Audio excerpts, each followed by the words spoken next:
Hello friends. तो आज हम स्टार्ट कर रहे हैं पार्ट टू जो है आपका चैप्टर थर्ड चैप्टर जो हम देख रहे थे इंडियन कॉन्स्टिट्यूशन एट वर्क का। तो इसी का हम सेकेंड वीडियो लेक्चर है ये। तो इलेक्शन एंड रिप्रेजेंटेशन। तो इसमें जो है जैसे हमने कहा कि हमने इस चैप्टर को चार पार्ट में बांटा है, तो इस सेकेंड पार्ट को आज हम देखेंगे। इसमें हम क्या क्या देखेंगे, क्या क्या पढ़ेंगे, ये हम देख लेते हैं। First pass the post system, जो इलेक्शन का सिस्टम है वो क्या है और उसमें क्या क्या इश्यूज हैं उसको हम देखेंगे। Proportional system of election and its types. तो ये जो सेकंड टाइप ऑफ इलेक्शन जो हमने लास्ट चैप्टर में लास्ट वीडियो में पढ़ा था, तो इसके बारे में हम देखेंगे। ये इसके क्या क्या प्रकार हैं, टाइप्स। इन दोनों सिस्टम के बीच में डिफरेंसेस क्या क्या हैं उसको हम टेबल में देखेंगे। और इंडिया ने क्यों इस सिस्टम को हमने अडॉप्ट किया है, first pass the post system, तो इसके बारे में क्या रीजन था इसके पीछे वो देखेंगे। और वर्किंग ऑफ प्रोपोर्शनल सिस्टम, तो जो प्रोपोर्शनल रिप्रेजेंटेशन सिस्टम है इलेक्शन का, उसका वर्किंग एक एग्जाम्पल के तौर पर हम इसको देखकर देखेंगे। इसके अलावा दो वीडियो और हैं जो आगे में हम इस चैप्टर को कंप्लीट करेंगे दो और वीडियो में। तो फ्रेंड्स स्टार्ट करते हैं। इसमें पहला है first pass the post system. तो इंडिया ने जो है ये अडॉप्ट किया, जैसे हम जानते हैं, जनरल इलेक्शन के लिए, जो कि जनरल इलेक्शन कर सकते हैं आप डायरेक्ट इलेक्शन के लिए। तो डायरेक्ट इलेक्शन में हम जो है इलेक्शन से इस मेथड को यूज करते हैं, first pass the post system. तो डायरेक्ट इलेक्शन ही लोकसभा का इलेक्शन जो होता है और स्टेट असेंबली का जो इलेक्शन होता है आपके स्टेट में, उसमें हम इसको यूज करते हैं। इसको और भी जो नाम है आपका सिंपल मेजोरिटी वोटिंग के नाम से भी जानते हैं, विनर्स टेक्स ऑल प्लूरिटी वोटिंग के नाम से भी इसको जाना जाता है। इसमें क्या होता है बेसिकली, तो इसमें जो है बेसिकली क्या होता है कि हम जो पूरे देश को, अगर हम लोकसभा इलेक्शन की मैं बात कर रहा हूँ यहाँ पर, लोकसभा इलेक्शन में पूरे देश को हम कंस्टिट्यूएंसी में डिवाइड करते हैं। हमारे देश में 543 कंस्टिट्यूएंसी है लोकसभा के लिए। स्टेट में भी वैसा ही होता है, हर स्टेट में अपना अपना कंस्टिट्यूएंसी है। नंबर ऑफ, जब स्टेट असेंबली होता है तो उसमें अलग कंस्टिट्यूएंसी काउंट होता है। तो उतनी कंस्टिट्यूएंसी है और हर कंस्टिट्यूएंसी से एक रिप्रेजेंटेटिव को हम इलेक्ट करते हैं। रिप्रेजेंटेटिव यानी कि लोकसभा की अगर मैं बात करूं तो एमपीज को इलेक्ट करते हैं, असेंबली की बात करूं तो एमएलएज को, मेंबर ऑफ लेजिस्लेटिव असेंबली। इसमें क्या होता है, कैंडिडेट जो जिसके पास सबसे ज्यादा वोट होता है, हाईएस्ट नंबर ऑफ वोट, वो जीत जाता है। मान लीजिए अगर 10,000 वोट्स वहां पे अगर वोटिंग हुआ है, 10,000 वोट्स पड़े हैं, तो जिसको सबसे ज्यादा वोट होगा, मान लीजिए किसी को अगर 5,000 वोट मिलता है, या मान लीजिए 4,000 वोट ही मिलता है सबसे ज्यादा वोट, बाकी लोगों को 4,000 से कम वोट मिल रहा है, तो जो जिसको 4,000 वोट मिला वो विनर कहलाएगा। तो जरूरत नहीं है इसमें कि आपको 50%, यानी 50% इसमें कितना हो गया, 5,000। जरूरत नहीं है आपको 5,000 से ज्यादा वोट मिलना, ये कंपलसरी नहीं है, जो हमने पहले भी देखा है। इसमें आपको सबसे ज्यादा वोट बस मिलना चाहिए, बाकी लोगों से आपको एक वोट भी ज्यादा मिला है अगर, तो आप विनर होंगे।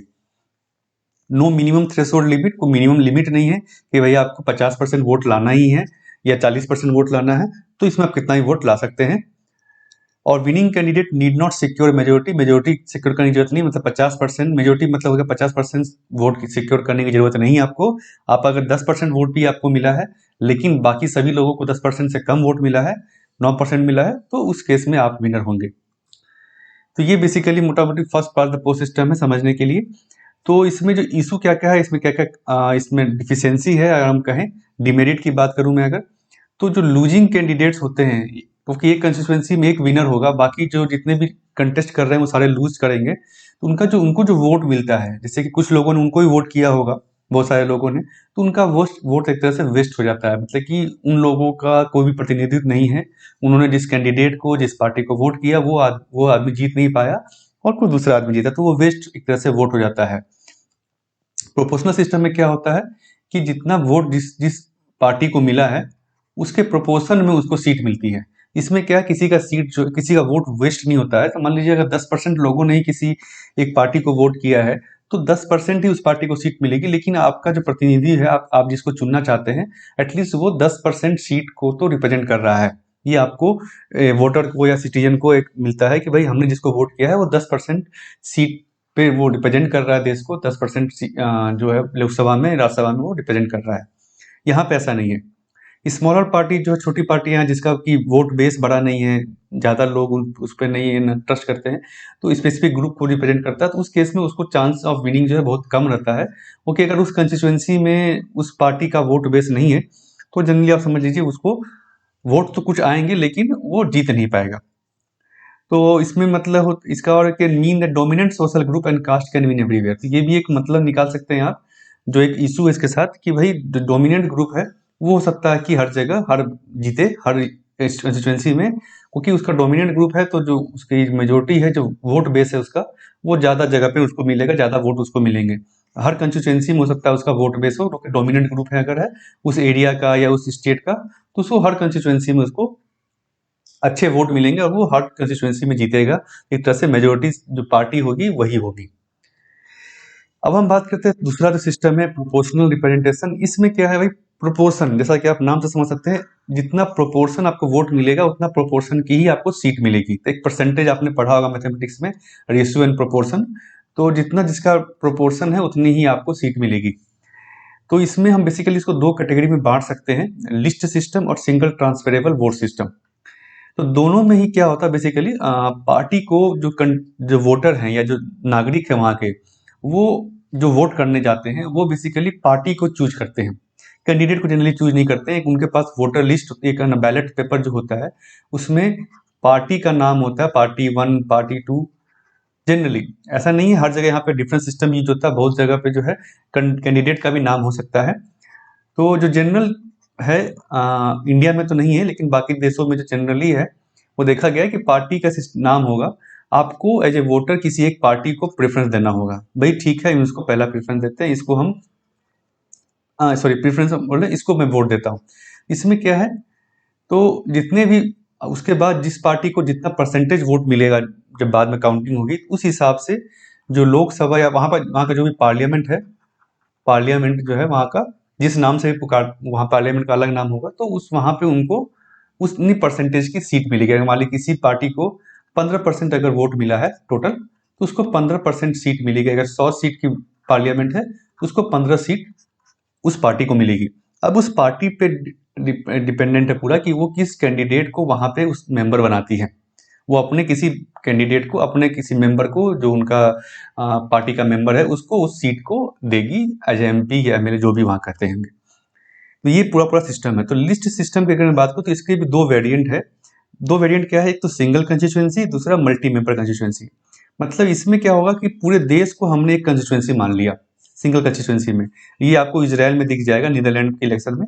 अगर आप न्यूज में देखेंगे तो इजराइल का इलेक्शन जब होता है तो आप इसको ध्यान से देखें तो आपको समझ में आएगा कि एक पूरे देश को एक कंस्टिट्यूएंसी मान लिया गया। उसके बाद जो सीट्स हैं वो एलोकेट की जाती है, जैसा कि हमने कहा कि परसेंटेज ऑफ वोट जितना पार्टी ने जीता है। इसमें और डिटेल में मैं नहीं जाऊंगा, डिटेल में अगर जाएंगे तो आप देखेंगे कुछ मिनिमम परसेंटेज 3% 4% आपको वोट चाहिए। जिस पार्टी को 3% 4% से वोट कम मिला है उनको सीट नहीं मिलती है। तो एक मिनिमम थ्रेशोल्ड के बाद जिसको वोट परसेंटेज मिला है तो उनको उस हिसाब से जो वहाँ की जो संसद है वहाँ पे उनको सीट दी जाती है। मल्टी मेंबर में क्या होता है कि जैसे कि यहाँ इंडिया में है, इंडिया में यहाँ पे मतलब कि ये प्रोपोर्शनल सिस्टम नहीं है, जैसे कि मल्टी मेंबर कंस्टिट्यूएंसी में डिवाइड होता है। मतलब कि एक पूरा देश एक कंस्टिट्यूएंसी नहीं है, अलग अलग कंस्टिट्यूएंसी हमने डिवाइड किया, जैसे इंडिया में हमने डिवाइड किया है। और हर पार्टी जो है हर कंस्टिट्यूएंसी के लिए एक कैंडिडेट का लिस्ट प्रिपेयर करती है कि भाई इस कंस्टिट्यूएंसी में हमारे ये कैंडिडेट होंगे, इस कंस्टिट्यूएंसी में मेरा ये कैंडिडेट होगा, दूसरी पार्टी का ये होगा। तो उसके बेसिस पर फिर लोग जब वोट करने जाएंगे तो इस पार्टी कैंडिडेट को वोट करेंगे। और जितना भी इसमें क्या होगा, यहाँ तक तो हमारे जैसा है ये, लेकिन इसके बाद क्या होगा, जो सीट मिलेगा वो होगी कितने परसेंटेज ऑफ वोट आपको उस पार्टी को या इस कैंडिडेट को मिला है, उस बेसिस पर उसको सीट दी जाएगी। ये मेथड आपको अर्जेंटीना, पुर्तगाल में देखने को मिल सकता है। अब इसी का एक वेरिएंट जो है आपका सिंगल ट्रांसफरेबल वोट सिस्टम, जो इंडिया में इनडायरेक्ट इलेक्शन में हम यूज करते हैं। इनडायरेक्ट इलेक्शन में इंडिया में यूज होता है। इसमें क्या होता है कि आपके पास एक बैलेट रहेगा जिसमें आपको प्रेफरेंस देना है। कैंडिडेट का नाम है, मान लीजिए कैंडिडेट का नाम है, उसमें आपको कैंडिडेट 1 2 3 4, इसमें आपको प्रेफरेंस देना है, रैंक देना है कि भाई मुझे कैंडिडेट 2 सबसे ज़्यादा पसंद है, कैंडिडेट 4 जो है सेकंड नंबर पसंद है, कैंडिडेट 3 हमको थर्ड नंबर पसंद है, कैंडिडेट 1 जो है वो हमको चौथा नंबर पे है मेरे प्रेफरेंस, मेरे चॉइस में। तो ये आपने वोट देना है, इस तरह से यहाँ पे होता है। What is which is preferential voting. इसमें क्या होता है, candidate don't need majority of votes. इसमें मेजोरिटी वोट नहीं चाहिए। इसमें क्या चाहिए भाई कि आपको जो एक कोटा, एक डिफिनेट कोटा ऑफ वोट आपको मिलेगा, तभी आप विनर डिक्लेयर होंगे। ये कोटा कैसे पता चलता है कि जितने वैलिड वोट्स हैं, वैलिड वोट्स डिवाइडेड बाय जितनी नंबर ऑफ वैकेंसी है, मतलब जितनी सीट के लिए कंटेस्टेंस हो रहा है +1। तो मान लीजिए अगर 2 सीट के लिए इलेक्शन हो रहा, मान लीजिए राज्यसभा में या राज्यसभा में 2 सीट खाली हुई, 2 सीट के लिए इलेक्शन हो रहा है अगर, तो यहाँ पे आपका 2 हो जाएगा, ये +1, तो वैलिड वोट पोट बाय 3, ये आपका जिसको इतने से ज्यादा वोट मिलेगा वो आदमी इलेक्टेड हो जाएगा। तो इंडिया में से मैंने कहा इंडायरेक्ट इलेक्शन, प्रेसिडेंट के इलेक्शन में, वाइस प्रेसिडेंट के इलेक्शन में, राज्यसभा और विधान परिषद जिसको हम आपका स्टेट लेजिस्लेटिव काउंसिल कहते हैं इंग्लिश में, लेजिस्लेटिव काउंसिल, इसके इलेक्शन में इसको हम यूज करते हैं इस मेथड को। इसका हम एग्जाम्पल देखेंगे आगे। तो पहले में डिफरेंस देख लेते हैं दोनों के बीच में। मोटा मोटा आपने समझ लिया है। इसमें हम ज्योग्राफिकल यूनिट में बांटते हैं। इसमें सिंगल भी हो सकता है, मल्टी मेंबर भी हो सकता है, जैसा हमने देखा। वोटर वोट फॉर कैंडिडेट, इसमें कैंडिडेट भी हो सकता है, पार्टी भी हो सकती है। ज्यादातर पार्टी के केस होता है इसमें। Candidate may get more seat than votes in legislature. जैसे मैंने कहा यहाँ पर परसेंटेज ऑफ वोट्स का कोई रिलेशन नहीं है आपका नंबर ऑफ सीट से। तो हो सकता है आपको जो है 40% वोट मिले, 30% वोट मिले, लेकिन आपको सीट जो है 50%, 60% सीट आपको मिल जाए, ये हो सकता है। यहाँ इंडिया में आपको देखने को मिलेगा। आप जब असेंबली पुराने लोकसभा के इलेक्शन को आप देखेंगे तो आपको समझ में आएगा। यहाँ पे जैसे कि आपका क्या, जितना सीट, लेकिन जितना सीट आपको जितना वोट मिलेगा परसेंटेज वोट, वो उतने ही आपको परसेंटेज ऑफ सीट्स मिलेगी। जैसे हमने कहा, तो ये एक ना इक्वल रिप्रेजेंटेशन कर सकते हैं। यहाँ पे आपको मिनिमम कुछ वोट लाने की जरूरत नहीं है, आपको बस बाकी कैंडिडेट से ज्यादा वोट चाहिए। मिनिमम वोट की कोई जरूरत नहीं है। यहाँ पे आपको मिनिमम कुछ वोट्स है जिसको आपको लाना पड़ेगा। It allows voter to choose between people and which party. यहाँ पे पार्टी पीपल दोनों, कैंडिडेट और पार्टी दोनों आते हैं। जनरली लोग चूज करते हैं। यहाँ बेसिकली जो है पार्टी को चूज किया जाता है।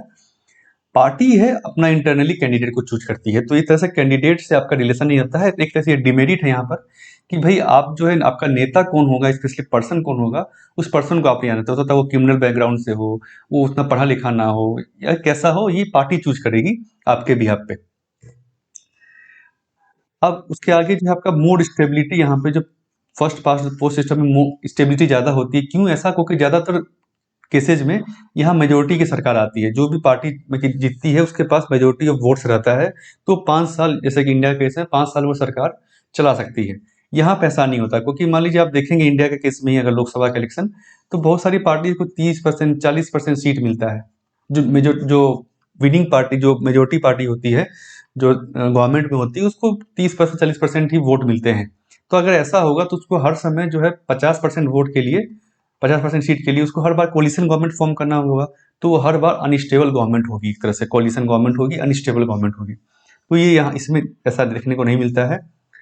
वेस्टेज ऑफ वोट, जैसा हमने कहा कि जो जो कैंडिडेट जीते नहीं है उनकी वोट जो पूरी तरह से वेस्ट हो जाती है। यहाँ पे वेस्ट ज़्यादा नहीं होता है। बेसिकली सभी कैंडिडेट के वोट गिने जाते हैं। जिसको जितना परसेंटेज वोट मिलता है उस हिसाब से सीट मिलती है। तो आप कह सकते हैं जो वोट है यूटिलाइज हो गया, सीट में कन्वर्ट हो जाता है। इसमें जो है स्मॉल और रीजनल पार्टी जो है उनको ज़्यादा सीट नहीं मिल पाती है, क्योंकि उनका वोट बेस बहुत कम रहता है। तो वो किसी कंस्टिट्यूंसी में जीत जाती है, बहुत सारे कंस्टिट्यूंसी में वो जीत नहीं पाती है। यहाँ पे ऐसा नहीं है। अगर माइनॉरिटी पार्टी भी अगर आप हैं, आपका जितना वोट बेस है, अगर वो पूरा पूरा आपको वोट देता है, तो उतनी परसेंटेज सीट तो आपको मिलनी ही है। तो एक तरह से प्रोपोर्शनल रिप्रेजेंटेशन यहाँ पे देखा जाता है। Incentivises representative to serve the constituencies well. तो क्योंकि यहाँ पे कैंडिडेट एक इलेक्ट हो रहे हैं, कैंडिडेट को आप इलेक्ट कर रहे हैं, तो उसमें एक दबाव रहता है, मोरल रिस्पॉन्सिबिलिटी, क्योंकि उसको फिर से वहां पे चुनाव लड़ना है। तो वो चाहता है कि उस एरिया में मैं डेवलपमेंट करूँ, 5 साल जो सरकार MLA MP है, तो वहां पर डेवलपमेंट करूँ, वहां के लोगों की बात सुनूं। यहाँ पे ऐसा नहीं है, क्योंकि यहाँ बेसिकली पार्टी जो है आप चुनते हैं। तो पार्टी के पास और भी 50 कंस्टिट्यूएंसी है, 100 कंस्टिट्यूएंसी है। तो उसको देखने में हो सकता है किसी एक कंस्टिट्यूएंसी, 2 कंस्टिट्यूएंसी पे ध्यान ना दे। तो एग्जाम्पल की बात करूं तो यहाँ इंडिया का एग्जाम्पल तो है ही, साथ ही साथ यूके में भी ये आपको देखने को मिलेगा। हमने यूके से अडॉप्ट किया है। यहाँ पे जैसे हमने देखा इजराइल और नीदरलैंड में ये सिस्टम है, अर्जेंटीना में भी है, ये सिस्टम यूज किया जाता है। अब मैं बात करूँ यहाँ पे राज्यसभा में इलेक्शन में कैसे ये PR सिस्टम यूज होता है। तो जैसे हमने बताया सिंगल ट्रांसफरेबल वोट सिस्टम हम यूज करते हैं। इसमें क्या है, स्पेसिफिक कोटा जो है, हर स्टेट का एक कोटा है सीट में। ये आपका 4th शेड्यूल में दिख जाएगा आपको। 4th शेड्यूल ऑफ कॉन्स्टिट्यूशन जो है इसमें मेंशन किया गया है कि हर स्टेट की कितनी सीट होगी राज्यसभा में।